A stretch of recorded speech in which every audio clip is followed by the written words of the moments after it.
Need to apologize to you guys.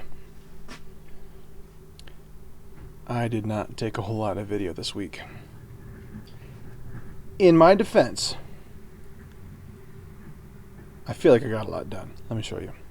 That is essentially ride height. Don't mind my 2x4 lift spacers in the back. I needed to get it to ride height so I could set the front suspension. So the last bunch of build vlogs have been about the front suspension. And the reason that is there's a lot going on right here. There's a lot that I had to package. There's a lot that I had to kind of fit around each other. I still got to figure out where the lines are going to go for the hydraulic ram. I don't quite have that 100%. There's a lot going on right here, and I figured there's really no better way to get this all done and try to video all of it than just to grind through it, get it all done, get it all dialed, get it all welded up and proper, and then give you guys a video like this to show you what I did. So I got the track bar and the drag link to be pretty much in line at ride height. I've got my shocks in where they need to go. I had to move this guy inboard just a touch. I moved my track bar in just a little bit so that if I do decide to go up a little higher or need to go up a little higher, I can kind of slide past that bracket. Hydro assist is now I'm going to say located. It's not quite installed, but I just literally got this in today, and I welded up the big old 3/4 bolt on the back side. A couple 90-degree fittings are going to go here and up, so I got to figure out where those all go up inside of here. So in order to package everything properly and make it fit lock to lock, I actually had to bend my drag link ever so slightly. I used my little Harbor Freight kinker and bumped it up and kind of bent it around a little bit. It clears full lock. One of the issues was the tie rod, I think it was this way. When it turned all the way to the right, it actually hit this here and kind of hit the nut. So just wanted to make sure that I didn't have any clearance issues, and this turned out to be just enough so that at full lock and full turn and full droop, it cleared within about a 1/4 inch. So a design change that I've kind of thought about in the last week or two has been that I'm going to retain the coils at the bottom, but I'm not going to retain them at the top. I'm going to have them seated with like a rubber isolator, hopefully just making it a little bit quieter of noise transfer through the frame, just on road. But I'll have a coil isolator. I think I need about 4 inches, so I'll probably do a 6 or an 8-inch long kind of coil locator of sorts. It won't be a bump stop because this thing flexes so dang far. I don't know, the angle this way and the angle this way, the bump pad would be in two completely different locations, and the inside of the coil is just not the right place for it. So what I may end up doing is, like, inside the frame right here, I'll be able to add a bump pad and bump stop back here behind the frame and the axle truss there, so that it's kind of out of the way. I'm kind of thinking about a way that I can incorporate a sway bar. I don't quite know how that's going to work. I don't know if I'm going to go over the pumpkin and kind of under the third link, or if I do it under the pumpkin. I don't know yet. I haven't really made up my mind. The hydro steer will kind of keep the truck centered and less wandery. But if I do decide to take a turn pretty hard or have to do some sort of evasive driving maneuvers because of stupid people, I'll kind of want that sway bar probably. I'm doing all the things that I can to make the 44 strong enough. It's a high pinion. You guys are gonna enjoy this. I'm actually gonna go to a Dana 50 ring gear. Not too many people have done it. Jantz Engineering's got a kit. You can do it. I don't know if I'll buy the kit from him, or it looks like it's kind of just a master install kit with an extra spacer in it, so I might just do it myself. So basically it's thicker. I'll get an open carrier, put the Spartan locker in there.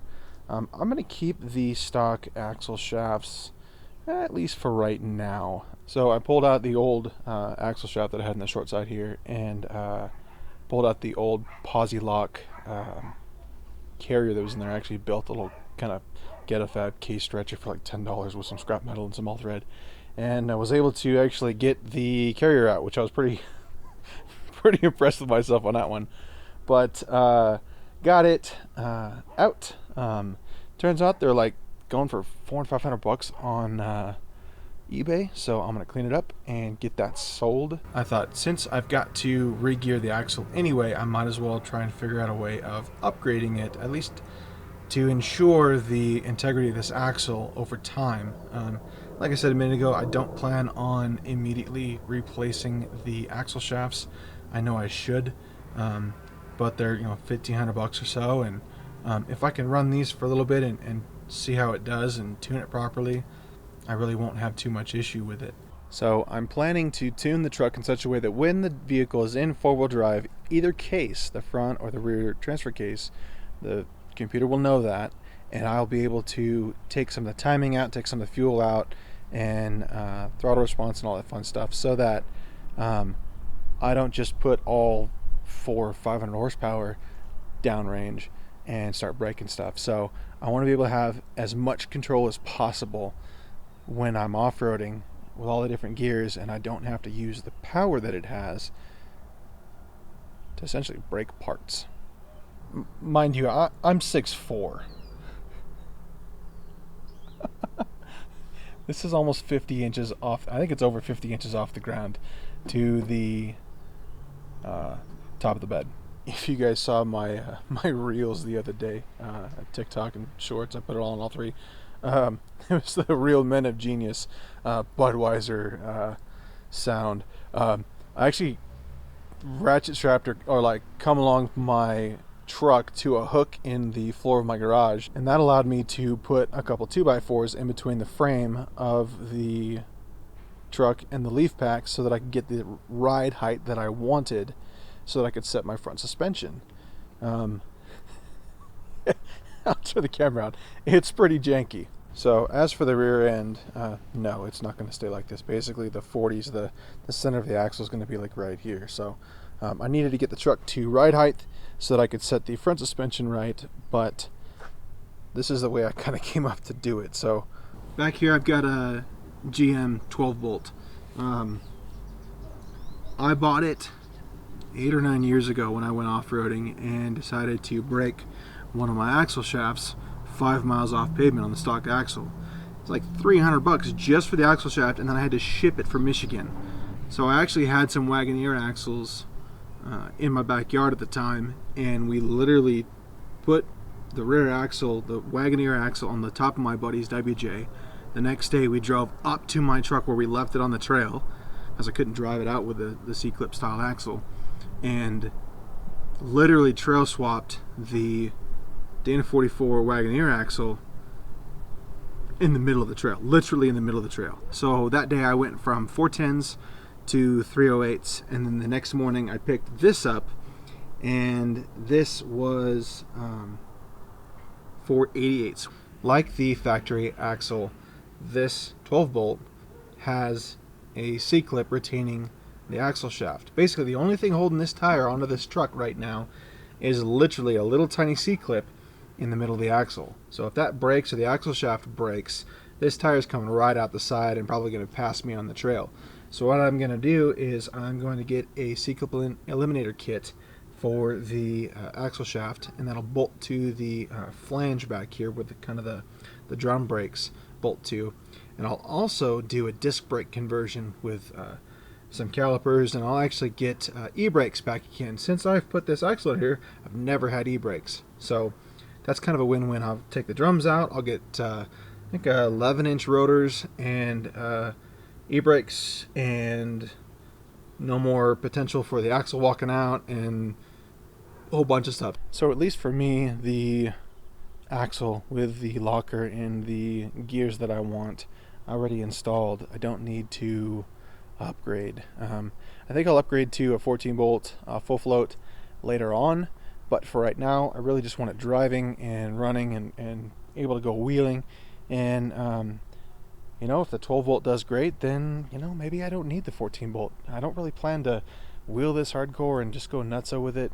Yeah, I'll be on 40s and whatnot, but I don't intend on being stupid with it. So the 12 volt, 488s, locker, C-clip eliminator, disc brakes, I think for a lot of reasons it will be maybe more reliable than that guy's fan belt. So that's pretty much it for this week's build.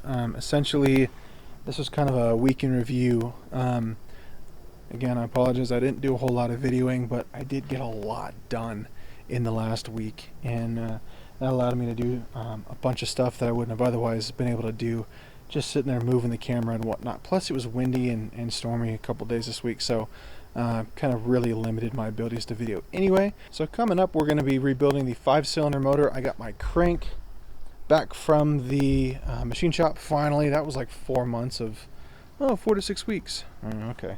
It's 10 under, so I've got some bearings coming. I got a whole bunch of parts coming to rebuild that. That motor is going into my buddy's H3T. You guys are going to see that soon.